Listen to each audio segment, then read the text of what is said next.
زه ماسپښین منزل وستلمه 1:30 بجې جمع ده نو چې تلمه نو موټرسایکل ولاړو په خپل ځای باندې انډل علاقو او چې واپس رالم نو بیا موټرسایکل نه و نو مونږ کیمرې مو کتې ډېرې خو شاته یوې کیمرې پکې سړی راغستې ده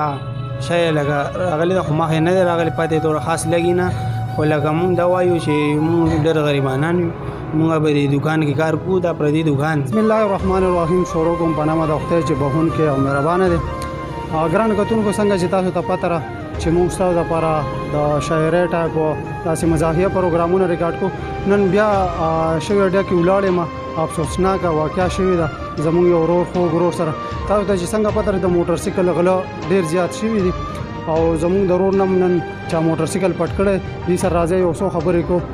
کیمرامین صاحب مخکې راځي السلام علیکم بختیار وروره السلام علیکم درته وایم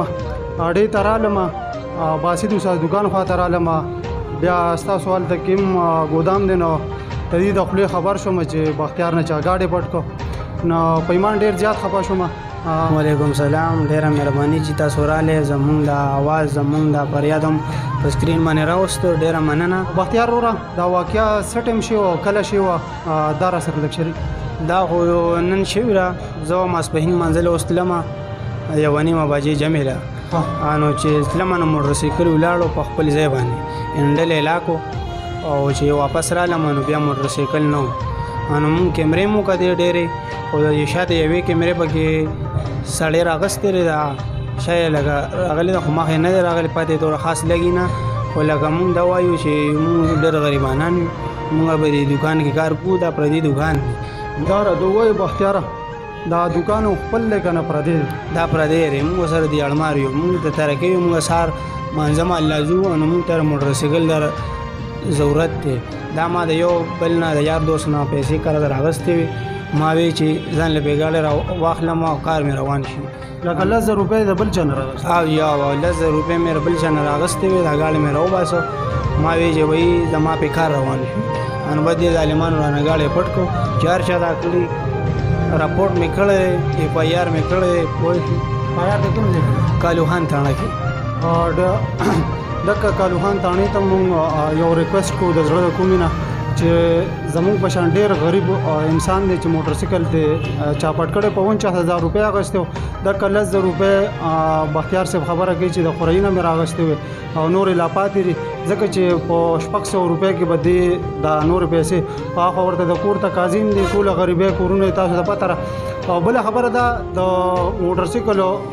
غله ډېر زیات شوي دي او تاسو سره دې دوکان کې څومره کسان کار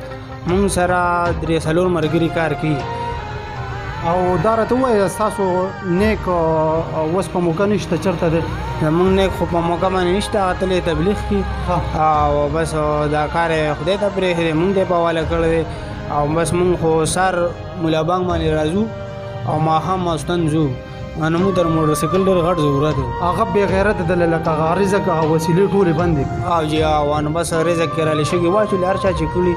نو الله یې بس تباه کړي مونږ به څه ووایو ولې پوه شو انسانیت دی کې د سره اړوشتارې نه لکه زموږ غوندې غریب سړي نه چې هغه ګاډی پټ کړي پوه شوې نو لکه هغه به نور څه ده ملګرو بختیار سره دا بل مزدور هم دی دنه یو څو تپوس کو دوست خپله نامه را سره ما امیرعلي نوم دی ترکئ یم او دلته بختیار سره دکان کې کار کوم دواړه ترکئ سره تعلق ساتي او جی دا راته ووایه تاسو چې دا واقعه څه ټایم کېده نو تاسو دکان کې وی که نه یاره چې مونږ خو د مونځ ټایم و نو بس یو ملګری دکان کې پاتې و بختیار لاړه مانځله ورپسې زه ووتم او بس دې دکان لا بند کړو نو تقریبا 10 منټو خبره چې بس بختیار راغی مانځه نه نو موټرسایکل نو بیا چا بوتلی و دکان کې څو کسان وی چې تاسو مانځله لاړئ دکان کې څو کسان پاتې وو یاره چې مونږ خو چې بختیار مانځله لاړو نو بس مونږ 2 کسان پاتې وو او بل ملګري ووته رانه هغه هم بل دکان ته لاړ چاوله راغستلو او بس زه ورپسې مو وتم یو کس پاتې و نو هغه هم دکان را بند کړو هغه هم لاړو موټرسایکل دغه دی لکه نور کله مو لاړې موږ ته چېرته څه پته وه چې لکه موټرسایکل به څوک پټوي او ما ته خو بختیار دا هم وایي زمونږ د نیک نه مخکې لکه وخت یې وشو 125 یو ګاډی 0 میټر بوتلی نو آیا تاسو ته دا پته نه و چې تاسو دې ځای کې دا مو درو یاره جي دا خو کیمرې لګېدلې موږ وې زه لکه مثال زموږ سیکورټي شته دی پوه شوې خو لکه دا چاته پته مثال او دا واقع داسې شوی دی یار نو ګرانو کتونکو دا ورسره بل مزدورو ډېر زیات خفه دي انتهایي